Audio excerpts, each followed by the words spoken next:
नमस्कार, मैं हूं आपके साथ यूभी चौधरी और आप देख रहे हैं श्री न्यूज। आज हम बात करेंगे महाकुंभ पर्व पर। महाकुंभ करोड़ों श्रद्धालुओं की आस्था का प्रतीक है। महाकुंभ सिर्फ एक मेला नहीं बल्कि ये आस्था, परंपरा और हिंदू संस्कृति का संगम है। श्रद्धालुओं के लिए ये एक पवित्र एहसास है जिसका इंतजार सभी श्रद्धालुओं को बेसब्री से रहता है। इस साल 13 जनवरी से लगने जा रहा महाकुंभ का मेला कई मायनों में बेहद खास होने वाला है। इस बार 144 साल बाद पूर्ण महाकुंभ लग रहा है।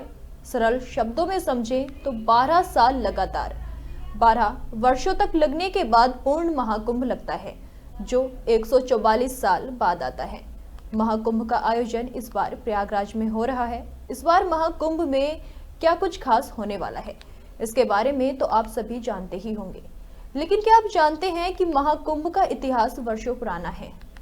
महाकुंभ से जुड़े कई ऐसे रहस्य हमारे ग्रंथों में छिपे हैं जिन्हें उजागर करना बेहद जरूरी है।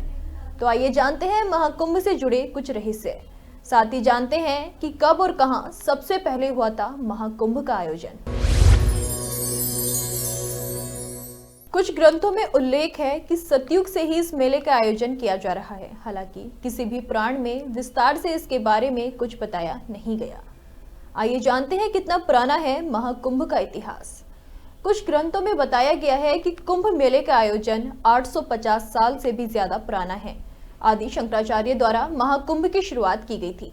कुछ कथाओं में बताया गया है कि कुंभ का आयोजन समुद्र मंथन के बाद से ही किया जा रहा है, जबकि कुछ विद्वानों का कहना है कि गुप्त काल के दौरान से ही इसकी शुरुआत हुई थी, लेकिन सम्राट हर्षवर्धन से इसके प्रमाण देखने को मिलते हैं। इसी के बाद शंकराचार्य और उनके शिष्यों द्वारा सन्यासी अखाड़ों के लिए संगम तट पर शाही स्नान की व्यवस्था की गई थी।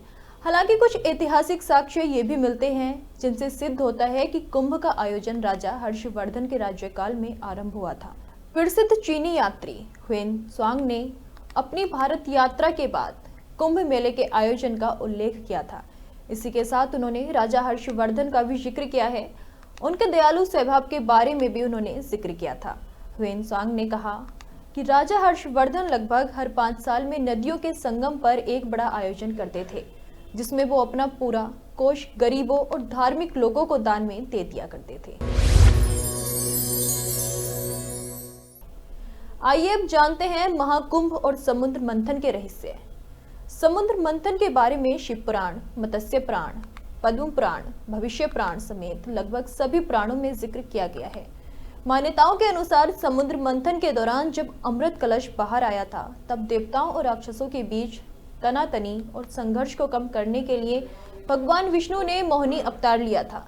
इसके बाद जब देवताओं और राक्षसों के बीच संघर्ष काफी ज्यादा बढ़ गया तो उन्होंने इंद्रदेव के पुत्र जयंत को ये अमृत कलश सौंप दिया था। जयंत कौवे का रूप धारण कर राक्षसों से अमृत कलश को छीनकर उड़ चले थे। जब वो घट को लेकर भाग रहे थे तो अमृत कलश से कुछ बूंदें प्रयागराज, उज्जैन, हरिद्वार और नासिक में गिर गई थीं। जहां अमृत कलश की बूंदें गिरी वहां कुंभ मेले का आयोजन किया जाता है। आइए अब जानते हैं कुंभ से जुड़े कुछ अन्य रहस्य। जब जयंत कोए के रूप में अमृत कलश को लेकर जा रहे थे तो उनकी जीभ पर भी अमृत की कुछ बूंदें लग गई थीं, जिस वजह से कोए की आयु लंबी होती है। ऐसा कहा जाता है कि कोए जब भी मरता है तो किसी दुर्घटना में ही उसकी मृत्यु होती है। अमृत कलश लेकर जब जयंत भाग रहे थे तो कुछ बूंदें प्रयागराज, उज्जैन, हरिद्वार और नासिक में अमृत की बूंदें गिरी थी, इसलिए यहाँ कुंभ का आयोजन किया जाता है। इसके अलावा अमृत की कुछ बूंदें दूर्वा घास पर गिर गई थीं, जिस वजह से दूर्वा को पवित्र माना जाता है और सर्वप्रथम पूजनीय देवता गणेश जी को अर्पित किया जाता है। चलिए आपको बताते हैं कि सिर्फ प्रयागराज में ही क्यों लगता है महाकुंभ। प्रयागराज में लगने वाले महाकुंभ का महत्व अधिक माना जाता है। दरअसल यहाँ 3 पवित्र नदियों गंगा, यमुना और सरस्वती का संगम है, जिस वजह से ये स्थान अन्य जगहों की तुलना में अधिक महत्वपूर्ण है। आपको बता दें कि सरस्वती नदी लुप्त हो चुकी है, लेकिन वो धरती की धरातल में आज भी बहती है।